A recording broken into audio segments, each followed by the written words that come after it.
Hello, happy Easter. Welcome back.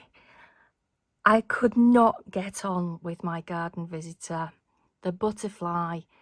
I could not get it to look right at all.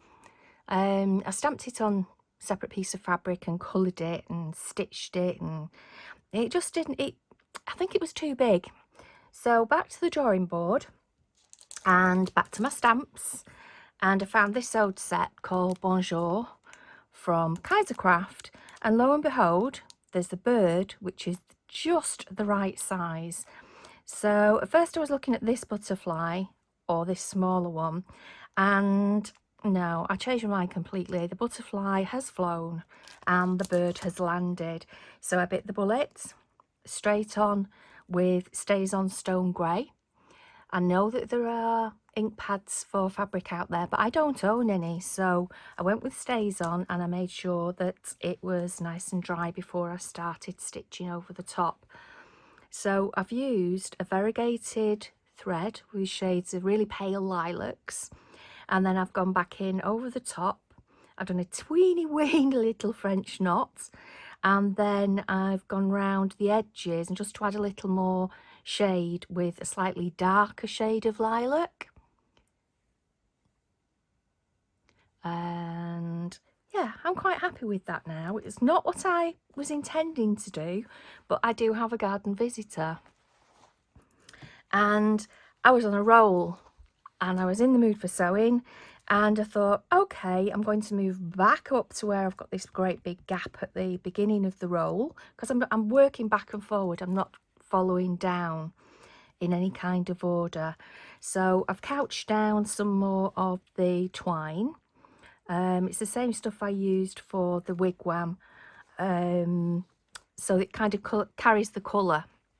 Oh, excuse me, frogs landed. So I've created myself a little garden arbour. It actually finishes there, but there's a bead that makes that side look a little bit wonkier. It's very rustic, and I did some stitching with my favourite, you know, the lilac-y, greeny, lemony, variegated thread. I used some more of that to climb up the side, and then I've just added some beaded flowers onto there, just to carry on, because I wanted more pink down at this end. It felt a little pink heavy at this end, so I wanted to add some more touches down at the very start. So yeah, I've actually got my seat done. I'm ahead of the game this week, which is good. It's good. So what else have I done? Oh, I beaded this little pot here.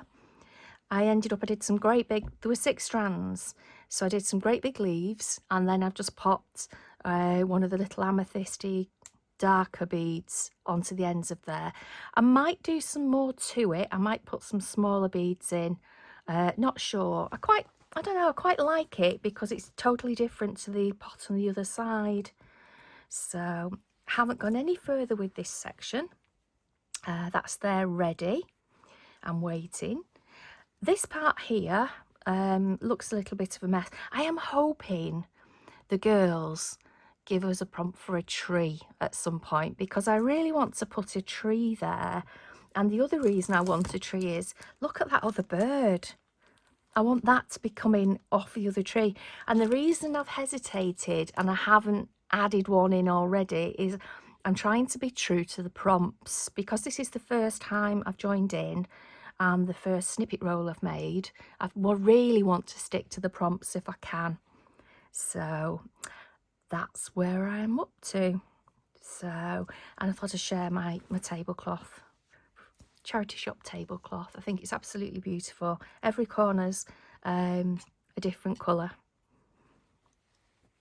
See, these 2 corners are pinks and oranges, and I just think it's absolutely beautiful. All that work, absolutely gorgeous. So happy Easter to everybody that's celebrating today, and thank you for stopping by. See you soon. Bye.